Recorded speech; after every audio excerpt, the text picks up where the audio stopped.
Hello, everybody. The Switch 2 Direct was today, and that means it's time to start talking about something.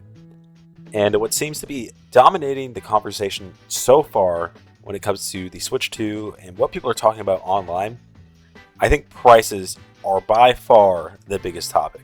So let's dive into it immediately here.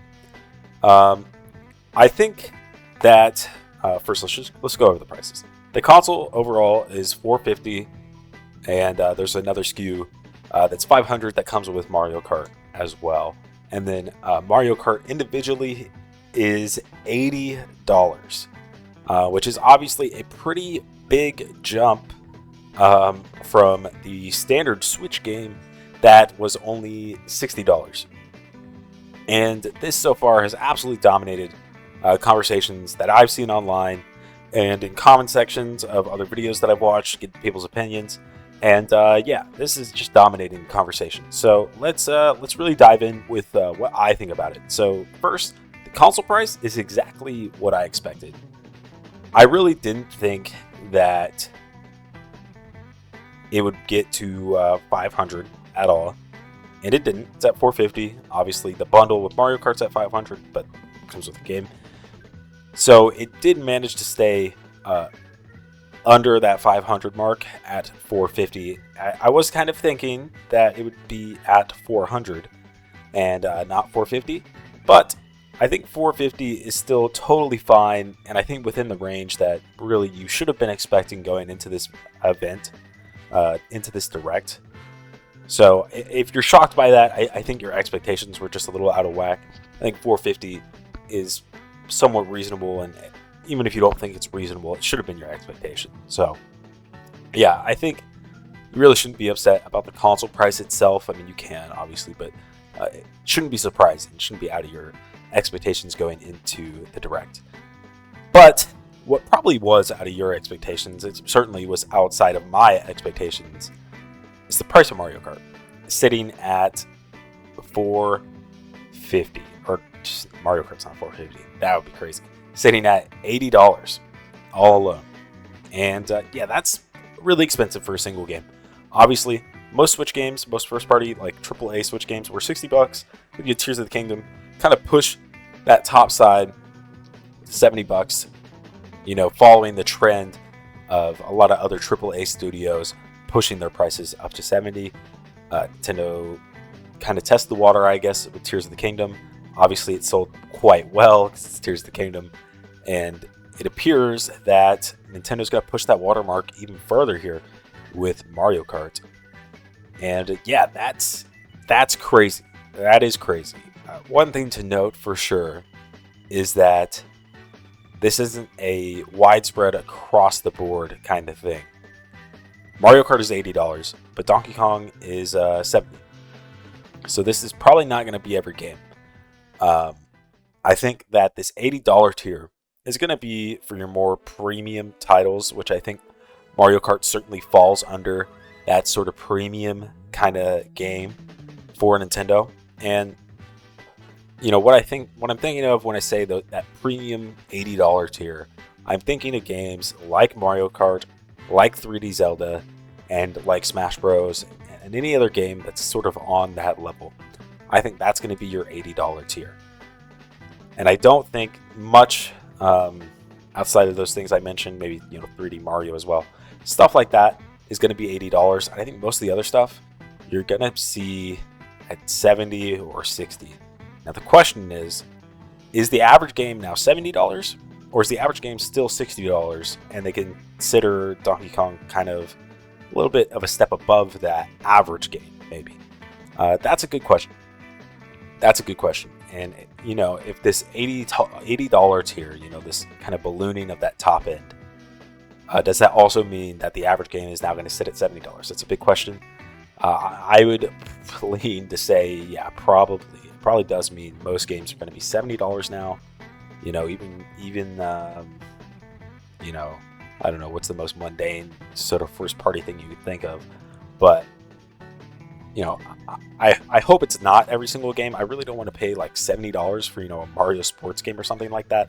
But I'm leaning towards pretty much almost all AAA first party games being at that $70 mark, and those more premium games, like I mentioned, are going to be at $80. Now, of course, like, this is just an insane price to pay for a video game, or even if it's not insane to you, it's really not that insane to me, I'll be honest. But it certainly is not the norm. You know, it's been $60 for so long, and then it just switched over to, you know, kind of 70, kind of becoming the norm, and now 80, certainly well outside the norm, and that's why it feels so shocking, and that's why it feels the way it has for everybody thus far in this first day of reactions. But I think the worst part about this, and I think really the real reason everybody's upset, is it paves the way for the prices to keep rising. Because I think we all understand that there are like a lot of people who would not happily, but you would still get Mario Kart for $80. You know, and I think, you know, whether you agree with that or not, it doesn't really matter. But I think many people could consider Mario Kart that premium of a game, that, you know, good of a series, that that much of a must-have, that extra $20 or the extra $10 maybe, if you know it would be $70, is not a deal breaker. It's not a deal breaker. But the problem is, and you know, maybe it's a bit of a slippery slope fallacy, but this may pave the way for prices to continue to rise. And you know, I'm sure you've seen a lot of, well, GTA 6 is going to be $100 now, and you know, all people saying things like that, and it's definitely true. I mean, it definitely does pave the way for prices to keep rising. You know, how many other companies are going to look at Mario Kart being priced this high and say, well, can we charge that too for our games? You know, I'm sure there's meetings going around the industry right now among people in, you know, those leadership roles who make this kind of decision, and they're talking about whether they could do this too. So that's unfortunate. It definitely paves the way for other companies to also raise prices and you know, kind of become the cyclical thing, which is pretty unfortunate. But like I said, my take sort of is I don't think this is going to be something that they're charging very often. I think $80 is really going to be exclusively for, you know, your really, really big, massive games. And, you know, whether you're okay with that or not is kind of up to you. I personally am still, I don't love it. Don't get me wrong. I'm not excited about it, anything like that. For me, that $80 price tag will not be a deal breaker, you know, for the next 3D Zelda or Smash. And I plan on getting this with the bundle, and obviously everybody should get it with the bundle if they can. But yeah, that's just kind of my take. Is this is going to be for those premium games, like I said, and that won't personally be a deal breaker for me, but I certainly understand why it would be for a lot of people. And yeah.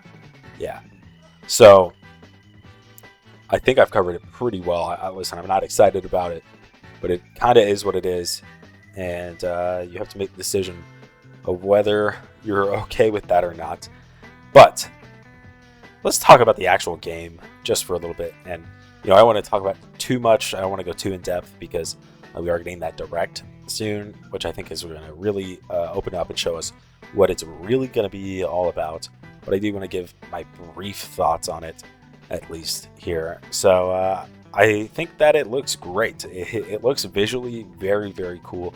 And I think that's one of the first things that you see sort of as the direct opens into Mario Kart here. You immediately see and you'll actually see it on your screen right now, how awesome the sky looks. And I'm recording 1080p, so it doesn't look as good as it could. But it looks really, really sick. And, you know, if you can see it in 4K, yeah. So I think you just immediately see how visually cool the game looks, and I think that's really exciting. Definitely, visually, I would say a step up, definitely an upgrade. And in terms of scope, I think it's pretty exciting. It's pretty exciting, and you know, I'm not ready to, you know, give a real take about the game other than that. But the scope, I think, seems exciting, and I won't know how much I like the game until you really get a feel for it, because it's a racing game at the end of the day, so you really got to feel it to know what you're going to think. But I do like the idea of these races being interconnected when you're doing the Grand Prix. That seems cool. And the knockout mode seems awesome to me. I think I'm going to love that mode. And the free roam mode, probably not going to be for me, but I do think it looks really cool. And yeah, I just think Mario Kart looks really good. And it's unfortunate that it costs $80. But with that, fellas, I will catch you in the next one. We'll have more Switch 2 direct reaction and discussion videos coming.